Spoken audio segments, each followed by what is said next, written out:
Good morning, Tahmina Khan is here in TKMaths S1. In today's video, we will see the solution of May-June 2024 P1 paper, variant 1-2.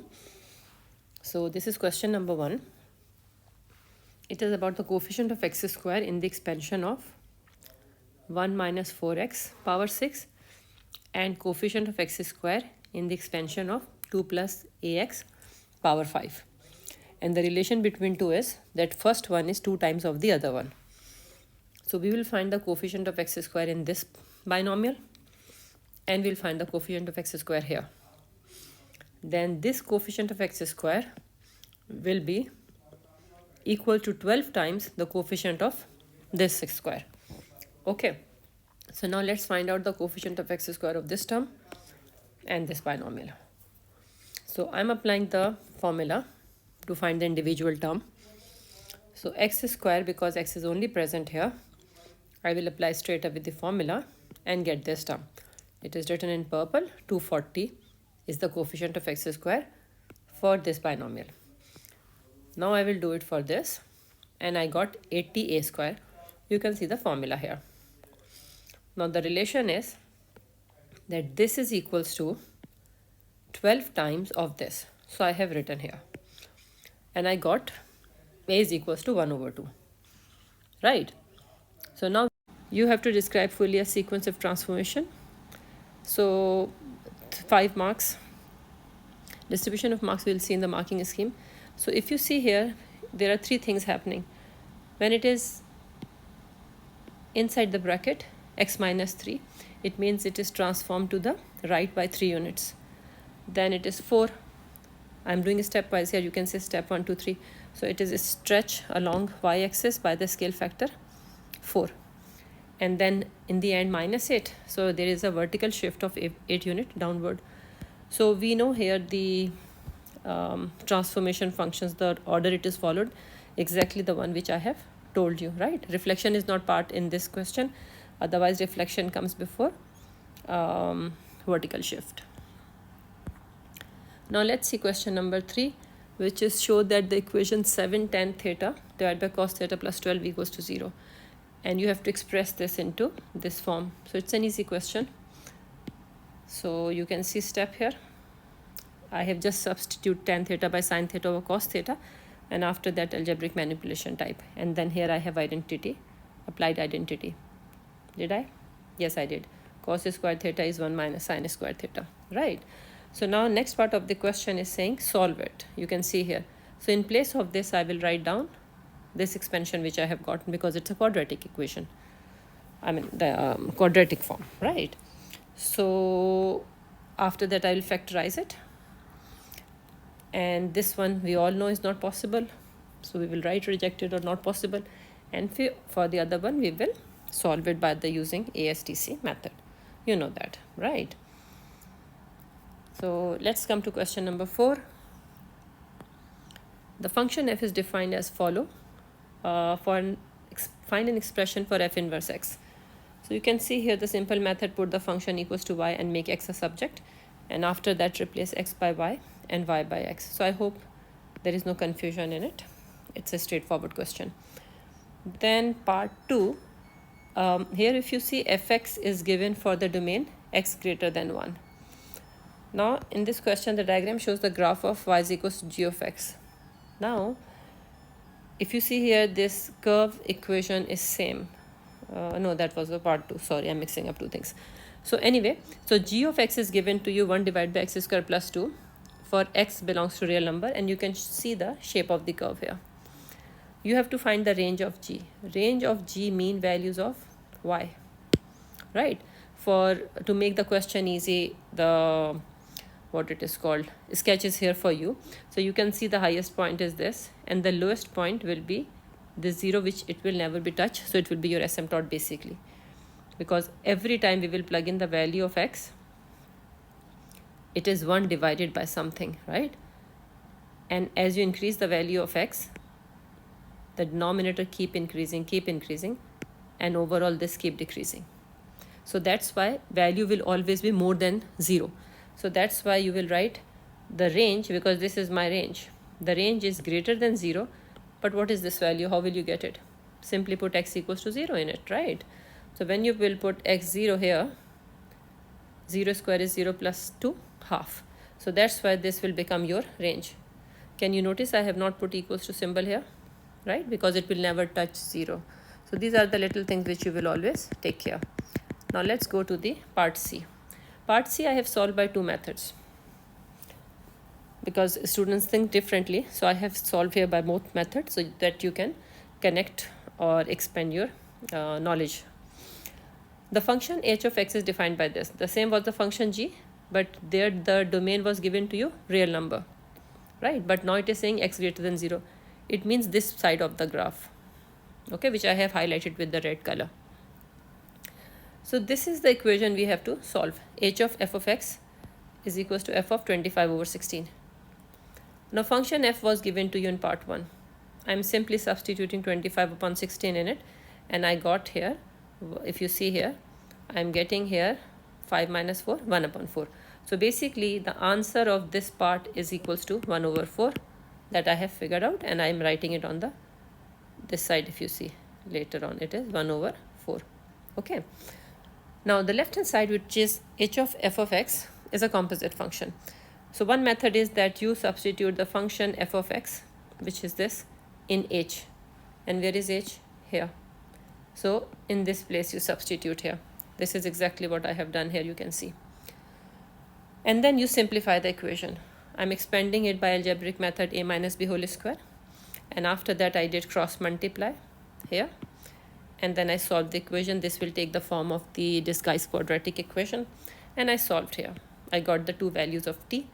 But our target is to find the value of x, because question is saying solve the equation here in part C. So we have to find the value of x, right? Let me just erase this a bit. So once you get the value of t,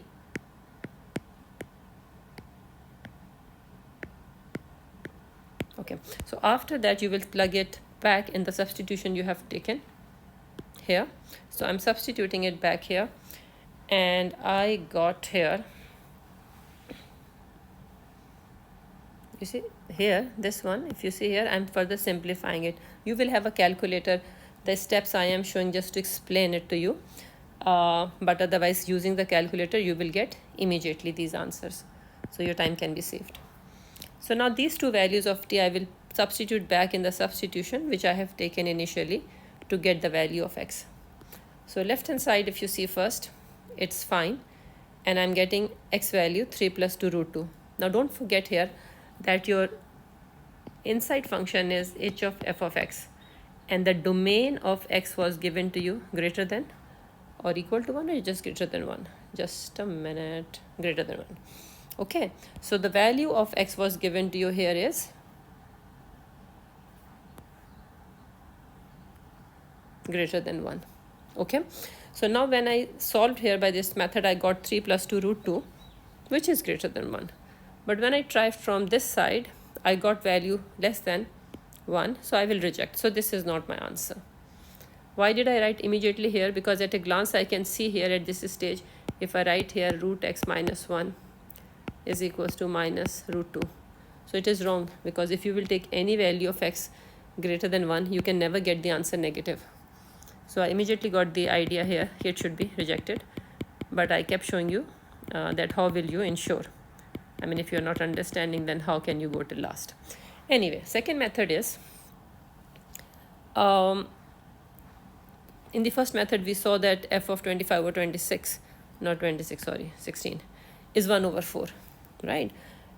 And instead of h of f of x, now I'm applying the concept of inverse on both sides. So what it will become? It will become this thing. You know that concept. This concept was applied in March 24 paper as well, right? If you remember, I made the video on that also. The same concept was applied there. So after doing this, now I will find the inverse function of h of h. I will plug in 1 over 4 in it, and I will replace the function f of x and solve the equation. So let's see here. This second method is shorter also, right? So h of x was given to you 1 over x square plus 2. All of you know how to find the inverse function. The same method. The only thing is that you have to decide that in the last you will use the plus sign or minus sign along. because the domain of h of x is the range of h inverse x, because this is your which function h inverse x. So the range of this is actually the domain of h, and the domain of h was what? It was x greater than equals to 0. So this should be the range of inverse function, and that's why I will consider only plus value. Now once I have found h inverse x, going back here, this one, now I will substitute 1 over 4 in it. Okay, so just a minute. So in the inverse function of h, now I will substitute 1 over 4. Here I have substituted and I got root 2. So this was the equation, right? This is what we have found there. So now on the right hand side I will write root 2 here, and left hand side f of x, I'm writing the function. You can see here, and I'm solving it, and I got this answer. So this is how I will solve that equation. Now come number 5. This is related to series.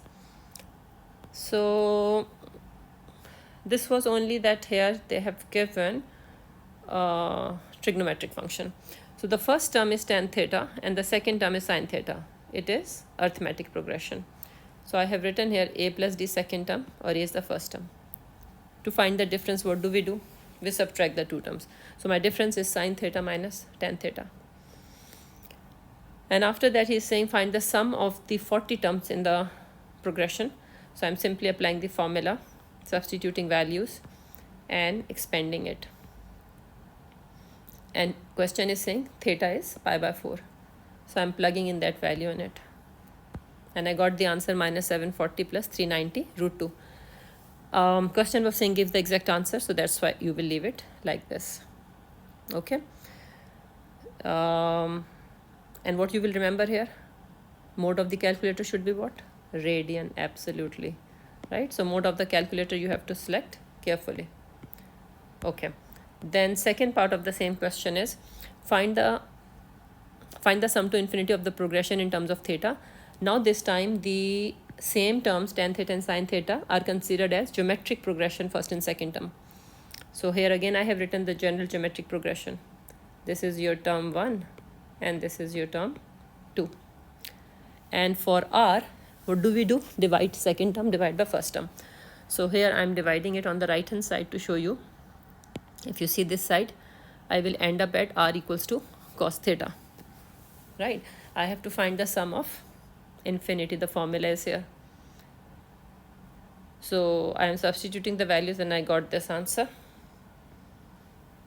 Okay. Given that theta, now part 2, theta equals to pi by 3, find the sum of the first 10 terms in the progression.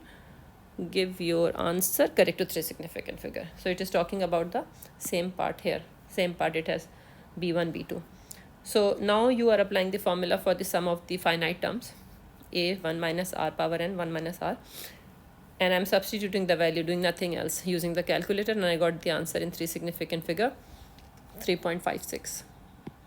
Right? And I'm sure you know when you write cos or any trigonometric function, if you have power n here, it is actually equals to this thing, right? So when I'm writing here, do not understand, rather I should make here bracket so that nobody get confused. It is power 10 here outside, right? It is not on the theta actually. Sixth question, which is related to, it is very vague, I took the pictures only, somebody sent the pictures. The curve for the equation is given and it is saying that the minimum point is at A and intersect the curve at x-axis, positive x-axis at B. So this is given to you. You have to find the coordinates of A and B. So you know that for the minimum and maximum point, you always differentiate the equation and put it equals to 0. So this is what I have done on the left hand side. And I got the value of x4 and I got this point. And similarly for B, I have done what? I have put y equals to 0 because the information or the hint is that it is passing through the positive x-axis. So y coordinate will be 0. So I'm putting y coordinate 0 in the equation of the curve and solving it. So I got x16, x0. So this is my point B. So I got my point B and point A, part 1. Now part 2 is saying the diagram is giving and you have to find the area of the shaded region. So we have just found in part 1 the x coordinate of A is 4 and the x coordinate of B is 16. So my limits will be what? 4 to 16, right? This is 4. So limits are 4 to 15. Achha, by the way, if somebody by mistake without realizing that A and B have been found in first term, so what he will do, he will solve them simultaneously and find the value of 16 and point A and point B. But try not to do this because you already know the points. So now we know when we are finding out the area between the curve and the line or between two curves, we always do upper curve minus lower curve and take the limits. So exactly the same thing. Exactly the same thing I'm doing here. 2x minus 32 upon 3. So I'm considering this as my upper curve and this as my lower curve. Okay. And I am applying it. The formula upper curve minus lower curve and simplifying it. You can see here I simplified it. Then I'm simplifying because once I will apply integration, this symbol should have gone from here, right? Like in this step, you can see there is no more this integral symbol. So I have integrated it and I have applied limit. Because calculator is allowed, I would recommend that up till this line you do show what are you substituting and then you can use calculator to get the answer. So area is coming 32 upon 3. So the next question is equation of a circle, but video has gotten longer. So that from 7 to 11 or 10 questions I will solve in video number 2. I hope you understood it. Thank you very much for watching. Share it with your friends and wait for my next video. Take care. Allah Hafiz. Do subscribe so that you get the bell icon, bell ring when I will upload my second video. Take care. Allah Hafiz. So in this question, equation of a circle is given to you, which I have written here again, and the line with the equation is given to you, and this line is tangent to the circle. You have to find the possible values of the constant A because there is a constant in the line equation. So first of all, you are just substituting the value of y into equation of the curve. The reason is you are bringing it into the form of general quadratic equation. Why? So that you can take out A, B, C and apply discriminant concept. Line is tangent to the circle mean it is meeting at one point, so that's why we have put b square minus 4ac equals to 0. And then simple solution, and you got a is equals to 0 and 12. And here something important, when you are expanding it through algebraic identity, this part, the mistake is mostly happened here. This is equal to this, so the expansion is same. Okay, remember it. Now for these values of a, the greater one is 12. So for the greater value of a, we have to find the equation of the diameter which is perpendicular to the given tangent. So I have just drawn here roughly to explain it to you. So we are finding out the equation of this diameter which is perpendicular to the tangent. Now we have the equation of the tangent. It means we know its gradient, which was this, y is equals to minus x plus 24. So m is equals to minus 1. Then the gradient of the diameter is 1. Because of the perpendicular property, it is inverse and opposite sign.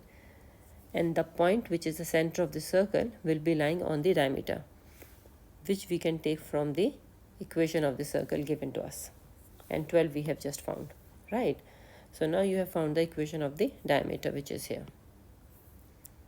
Like I said earlier, I have already solved it so that video is not long and we can focus on the main points. Now in this question, this pink part I have drawn here. The black one was original diagram. Everything is written here. It's a symmetrical plate given. Symmetrical means this sector will be equals to this sector, right? And the length of this line will be equals to this. It's a radius of a circle, basically, I would say. So you have to show that the length EF, which is from here till here, this length you have to show is equals to 2.4. So what did I do? Because it is symmetrical picture, I have drawn perpendicular from here, you can see. right? Once you will draw perpendicular, it means this length is equals to 2 because it is right opposite to it. So you have to find out this length and then you will add up in 2. Now how I have found this length? If this part is pi by 3, then this part is pi minus pi by 3, which is 2 pi by 3. After that, because this is perpendicular, this will be 90 pi by 2, sorry. So 2 pi by 3 minus pi by 2 I have done, and I got this part is pi by 6. Otherwise also it is very simple. What is that? This part was pi by 3, so if you draw perpendicular, this is pi by 6 directly. Okay, so now then I have applied sine rule for right angle triangle and got the value for fx, which is 1 over 5. So once you know this one fx, you can double it and add 2 in it. Okay, after that you have to find the area of the plate. Give your answer in 3 significant figure. Now in this area you can see there are 2 sectors. Let me erase this because a lot is written here. So if you see here in this plate, these 2 are sector and this is a trapezium. So I am applying the area of the sector times 2 plus area for trapezium. And for area of the trapezium, I need this height. So here I have drawn this triangle already for part 1. So I will just find out the length bx, which is root 3 divided by 5. So I am simply applying it in the formula and got the answer, area of the plate. I hope there is no calculation mistake, you can check. Okay, then it is given instead that the perimeter of the plate is 6. And I am just writing all this thing. You have to find out the radius, value of r. Because they are changing the question. If this is the perimeter, then what is the value of r? So we have calculated it here. Simple substitution, nothing else, right? A function f is given to you here such that the gradient of that function is given to you because it is given first derivative of the function. Now you have to determine the set of values of x for which function is decreasing. And we know when function is decreasing, then its gradient is negative. So we are simply applying this inequality rule and then solving quadratic inequality. This is the thing you have to focus on and you will get this answer. This is the range of x for which function will be decreasing.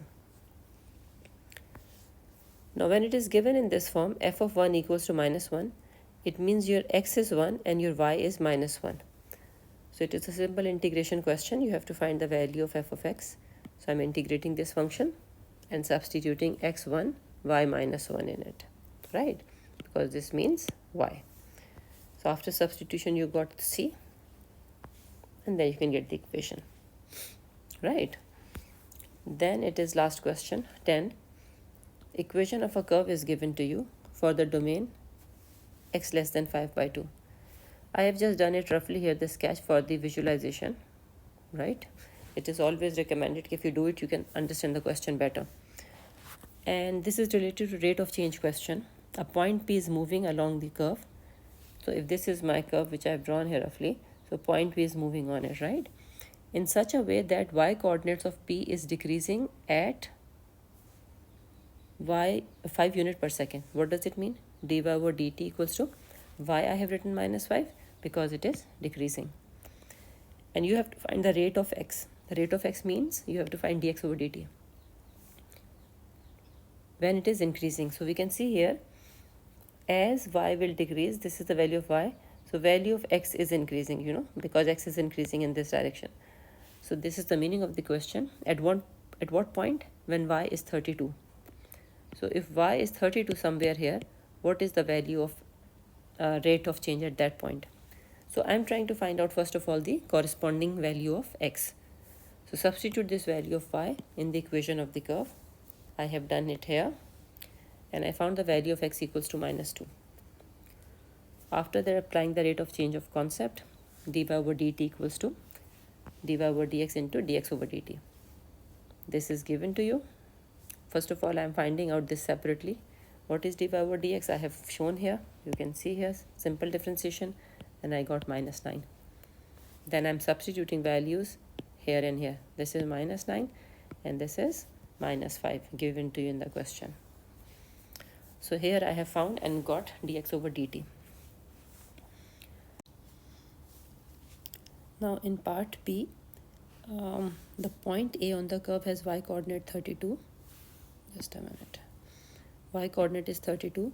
So we know from part A that when y coordinate was 32, the x coordinate was -2.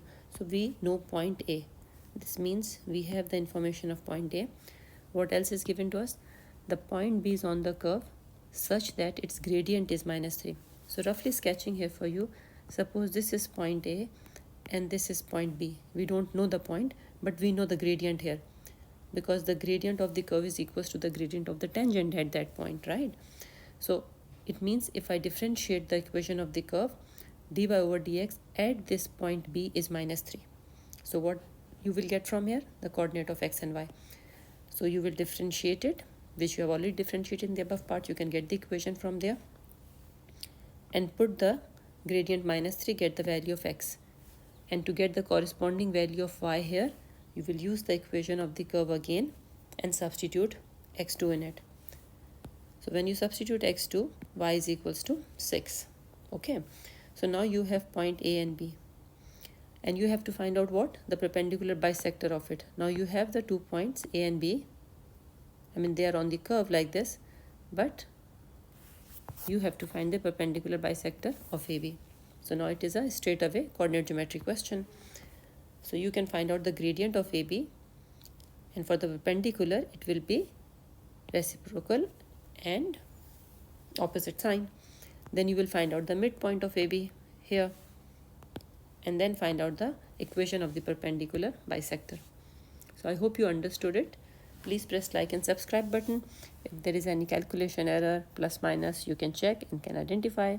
Thank you very much. Take care. Allah Hafiz.